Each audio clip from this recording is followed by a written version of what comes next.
تجرد کے بھی مراتب ہیں، تجرد کے بھی مراتب ہیں۔ ایک مرتبہ تجرد یہ ہے کہ نفس بدن سے بے تعلق ہو گیا اور نفس جہاں چاہے جائے بدن میں ہی پڑا رہے گا، یہ بھی تجرد ہے مگر ادنا درجے کا تجرد ہے، یہ تجرد کی ابتدائی منزل ہے۔ بعض حکماء اسی تجرد کو کہتے ہیں تجرد خیالی، عالم خیال کا تجرد، یہ اصطلاح ہے، حکمت کی اصطلاح ہے۔ اور نفس انسانی اس تجرد کی منزل تک بھی جا سکتا ہے جسے کہتے ہیں مافوق تجرد، یہ بھی اصطلاح ہے عرفان کی۔ جو مافوق تجرد کی منزل پر ہو، جو مافوق تجرد کی منزل تک پہنچ جائے سیر و سلوک کے ذریعے سے اور الطاف الہیہ کے ذریعے سے، تو اب مراتب سمجھیے گا۔ ایک تجرد کیا ہے؟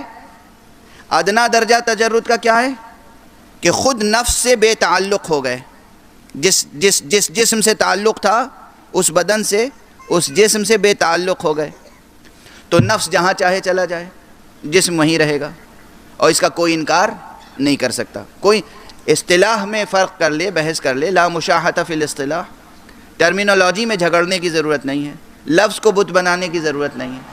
ٹرمینالوجیز میں، ڈیفینیشنز میں اور ایکسپریشنز میں، تعبیروں میں، لفظوں میں، عبارتوں میں، اس میں الجھنے کی ضرورت نہیں ہے۔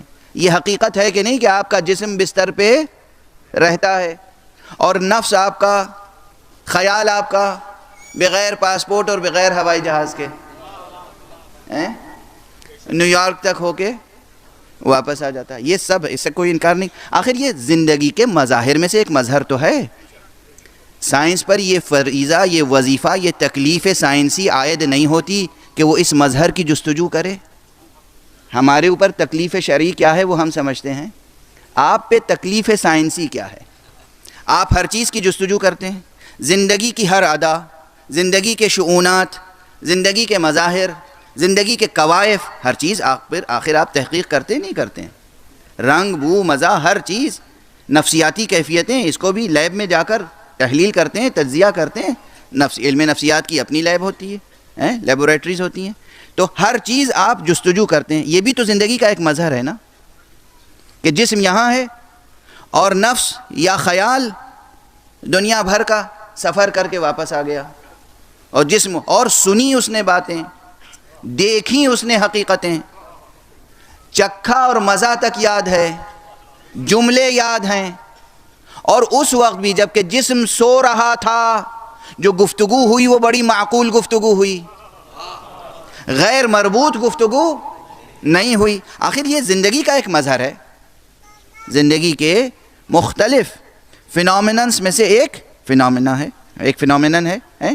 اچھا، اگر یہ ہے تو پھر اس کی جستجو ہونی چاہیے سائنسی اعتبار سے، آپ کریں یا نہ کریں۔ ہمیں جو علم عطا کیا گیا اس میں کہا گیا یہ بالکل ابتدائی درجہ تجرد کا ہے، یہ پہلی منزل ہے۔ دوسری منزل کیا ہے؟ دوسری منزل یہ ہے کہ نفس کو تجرد کا یہ مرتبہ حاصل ہو جائے کہ جہاں نفس جائے وہاں ساتھ میں جسم کو لے کر جائے۔ آپ نے دیکھا ہو یا نہ دیکھا ہو، ہمارے ہاں یہ مسئلہ روشن ہے۔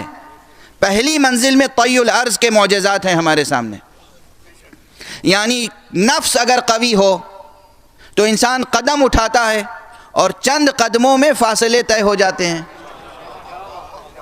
پہلے زمینی فاصلے طے ہوتے ہیں، اور اگر نفس قوی ہو تو پھر فضائی فاصلے طے ہوتے ہیں۔ یہ بیان یہاں اسی منبر پہ معراج کے سلسلے میں ہو چکا ہے۔ اب ایک تیسری بات عرض کر رہا ہوں، جسے تجرد کے عالم میں اور قوت نصیب ہو، یہ نفس کا تجرد ہے کہ وہ اپنے جسم کے علاوہ دوسرے جسم کو بھی جس طرح چاہے تصرف کرے، یعنی ایک نفس مطمئنہ، ایک مجرد، ایک انسان کامل، ایک مرتبہ خاتمیت پر فائز کھڑا ہو، پاؤں کے نیچے کوہ ابو قبیس ہو اور انگلی سے اشارہ کرے اور چاند دو ٹکڑے ہو جائے۔ اور فرما رہے ہیں آپ، شک نہ کریں، پہلے نفس کی حقیقت کو تو سمجھیں۔ سمجھیں تو صحیح کہ اس نفس میں مافوق تجرد ہوتا چلا جائے گا تو نفس میں کیا کیفیتیں پیدا ہوں گی. اور اگر سامنے درخت ہو اور درخت سے کہے کہ ادھر آ جاؤ، تو درخت اگرچہ چلتا نہیں، اس کے قدم نہیں ہیں، اس کی جڑیں ہوتی ہیں جو ایک جگہ ثابت رہنے ہی کے لیے ہوتی ہیں، لیکن وہ درخت چلتا ہوا آ جائے گا نفس مطمئنہ کے قریب، نفس مجرد کے قریب. اگر پتھر کو اٹھا لے تو اس کی ماہیت تبدیل ہو جائے گی. یہ سب کس کے تصرفات ہیں؟ یہ نفس مجرد کے تصرفات ہیں.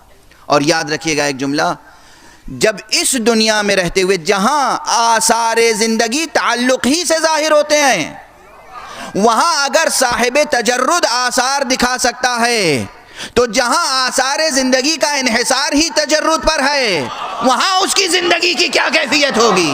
صلوات پڑھ دے محمد و آل محمد.